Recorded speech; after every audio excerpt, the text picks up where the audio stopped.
Hello friends, Mandar here. I'm back with another video. Today we'll talk about an USCIS announcement on the online collaboration in filing of H1B for FY24. We'll also talk about the visa bulletin for February 2024 that has just come in and few other questions. So a lot of important points. Watch this video until the end and let's get started.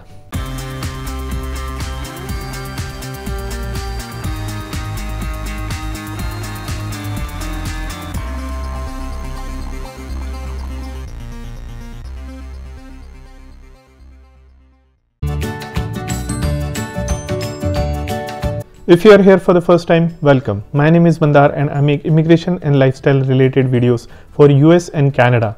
I'm not an immigration lawyer, so anything that I say on this video or on my channel is for information purpose only. And for your specific immigration needs, before you take any action, you should hire a competent immigration lawyer. Do hit the like button because that greatly helps propagate the video, and also check out the links in the description because those are affiliate links and that also helps the channel and you might find something interesting in there. Also, if you want to follow me on Twitter or Instagram, those handles are on the screen because I do post some updates over there as well. So first topic of the day, let's look at this announcement from USCIS, which is USCIS to launch organizational accounts enabling online collaboration and submission of H1B registrations. So this is the email I got from USCIS, which says USCIS today announced the upcoming launch of a package of customer experience improvement for H1B cap season. The measures are expected to increase efficiency and ease collaboration for organizations and their legal representatives. USCIS will launch an organization accounts for non-cap filings and fiscal year 2025's H1B cap season. So both for non-cap and cap, they're going to open organizational accounts online. The introduction of organizational accounts will allow multiple individuals within an organization, such as a company or other business entity, and their legal representative to collaborate on preparation of H1B registrations. So if you are part of a company and if you are collaborating with your manager, say HR executive and your company immigration lawyer, they all can collaborate on an online account before submitting your H1B petition. So that's what it is. They go on to say further that once we launch the organizational accounts and online filing of I-129, which is H1B petition, the entire H1B life cycle becomes fully electronic from registration, if applicable, to our final decision and transmission to the Department of State, which is incredible because this way you can collaborate with your employer, you can collaborate with your other entities who are involved in your H1B filing, such as your lawyer, company lawyer, or your manager, HR, and can collectively file your petition. There is coordinated effort, there is no ambiguity, and this will allow for reduction of fraud as well. Because remember, in the last video I have mentioned that there were instances where people have found out that although they only applied through one company, they also got filed by some other entities who they had shared their resume or passport details with without their knowledge. So this probably will eliminate that because you are actively involved in the petition filing and not just somebody filing it on your behalf. USCIS expects to launch the organizational accounts in February of 2024 with online filing of forms I-129 and 907 following shortly thereafter. In addition to streamlining the form I-129, these changes should help reduce duplicate H1B filings and registration and common errors. This is incredible because last year, in the last couple of years, they have found that many people were filing duplicate or even multiple filings through different employers with or without their knowledge, which was incredible. So this is going to avoid all that. They are also going to say that they are going to host 2 national engagements on organizational accounts on January 23rd and 24th, with several small sessions leading up to the H1B registration process, which starts at the end of March. And USCIS is encouraging all individuals who are in the process of filing their H1B petition this year to attend one of these calls and engagement sessions and ask questions because this is important. They have listed the link to their public engagement page to subscribe for the notifications of upcoming engagements. Okay, so that was the first topic of the day. I think this is a good news for the H1B registration process for FY24, and I think it has measures put in place to avoid duplicate filings and fraudulent filings. So let's see how it goes. Now next topic is visa bulletin for February 2024, which just came out today morning.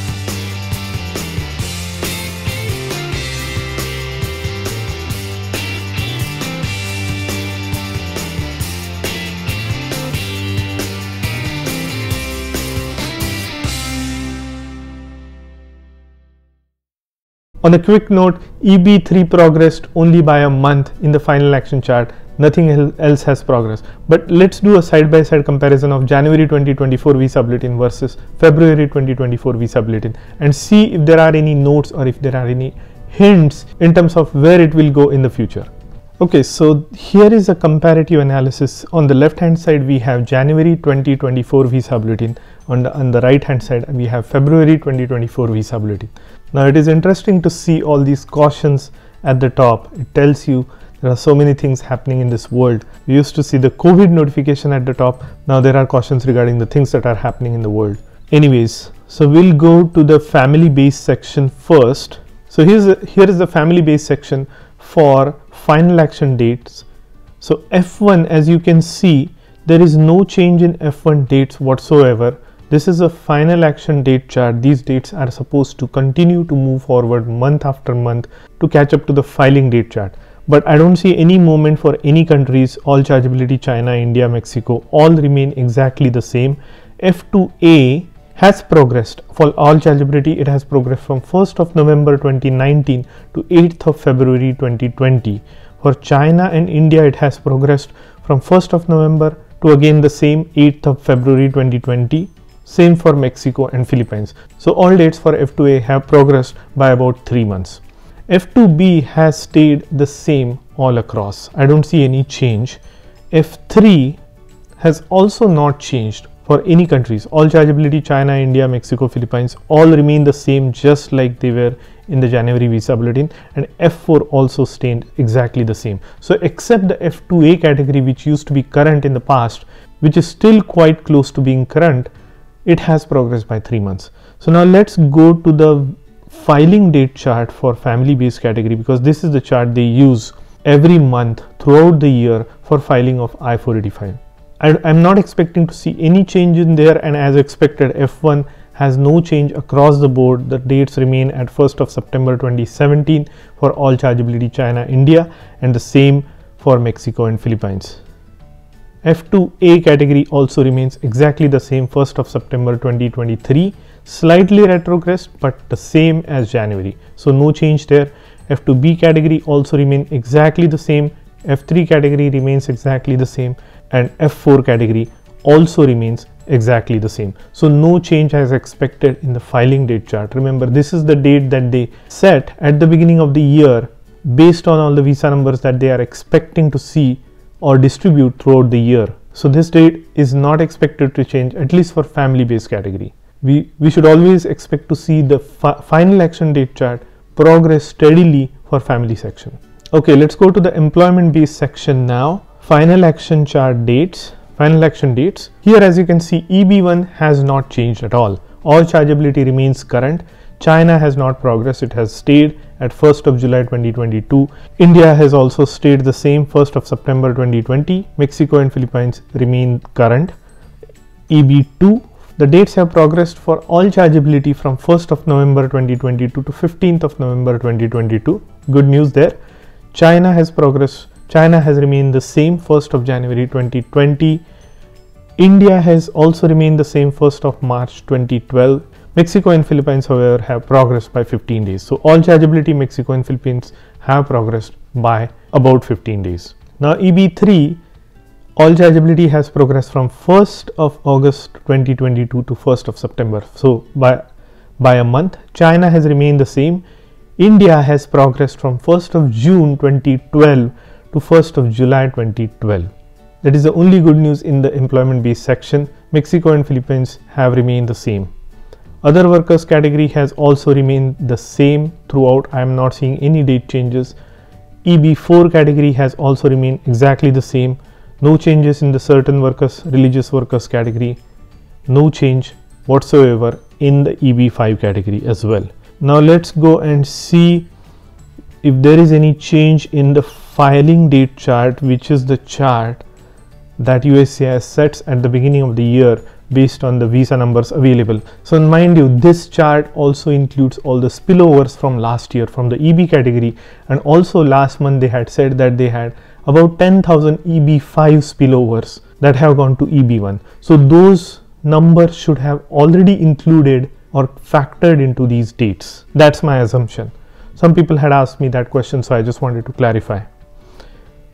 No change in the EB1 category, current for all chargeability, same for China 1st of January 2023, same for India 1st of January 2021, Mexico, Philippines remain current. No change in the EB2, 15th of February remains the same for all chargeability, 1st of June 2020 for China, 15th of May 2012 for India, Mexico and Philippines 15th of February 2023. EB3 also remains exactly the same, 1st of February 2023 for all chargeability, China 1st of July 2021, India 1st of August 2012 and Mexico and Philippines 1st of February 2023. Other workers category remains exactly the same as January visa bulletin. Fourth preference category remains the same. Certain religious category remains the same, and EB5 entire category remains the same, which is current, except for China and India for unreserved category.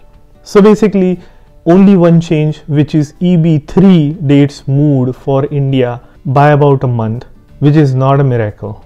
Now EB1 date has to move from 1st of September 2020 to 1st of January 2021, so about 4 months. Some people are saying that there will be a quarterly allocation of visa numbers. So there might be a possibility of these EB3 dates moving forward significantly in the months of April and July. That's my speculation, but we will see. Unfortunately, that will not happen for EB2 and EB3 because most of the spillovers will be used up by EB1 because that category is also backlogged. It's not current. If it was current, all those extra visa numbers would have fallen to EB2 and EB3. So we should not expect to see any progressive movement in EB3 category or EB2 category for India and China. So not much of a movement remaining for EB2 category. It just has to move from 1st of March 2012 to 15th of May 2012, and for EB3 it only has room to go from 1st of June 2012 to 1st of August 2012 for the remainder of the year, which is until end of September. Let's see if there are any notes at the bottom regarding EB category, and I don't see any notes at the bottom for the EB category. The only last thing I want to see in here now is if they have updated the chart to use. And as you can see here, yes, they have updated the chart for the next month, which is February, for family sponsored visa categories. As expected, they are allowing to use filing date chart, but again interesting to see that even for the employment based category, they are allowing to use dates of filing chart for the visa bulletin in February 2024. So they are continuing with the date of filing chart in this category, which means that they are allowing people to apply for 485 if their priority date is up until the filing date chart date. Okay, so last topic of the day I wanted to cover is USCIS had posted this notification on Twitter saying if you recently filed a paper I-130, make sure you entered the beneficiary's immigration path correctly. If your form I-130 is still pending with us and you want to change your selection, you may be able to contact USCIS contact center and request a change. Now they are saying there is a path, beneficiary's path to US. So remember, this family based section, you don't have to be processing your application through employment based sponsorship. You can come into United States by several different ways. There are legal ways to come, there are unauthorized ways to come. USCIS is asking the candidate to fill out their immigration path. They want to know what visa you entered initially in the US, what visas have you been on since then, and what visa are you on currently. So all that information can be filled out in this I-130 form, and if you have filled out it, and if you have filled it incorrectly, you have an opportunity to update it. That's what they are saying. Now I'm covering this because there are a lot of people who are also applying in family-based category. So there are dual pending applications. So I just thought this point was very important for them to know. Let me know if you have any more questions on this category. There are a lot of calls that I do for EB5, EB1A, EB1C. If you are interested to know how you can upgrade your petition from EB2 or EB3, or if you can file an independent petition for EB5 while your EB2, EB3 is in process, or if you qualify for EB1A or EB1C, do contact me on my Calendly and I'll be happy to provide my perspective. With that said, that's all I wanted to say in this video. If you haven't hit that like button and posted a comment, my next giveaway is going to be in middle of February. Don't forget to post a comment, like the video, and also subscribe to the channel. And I'll see you in the next one.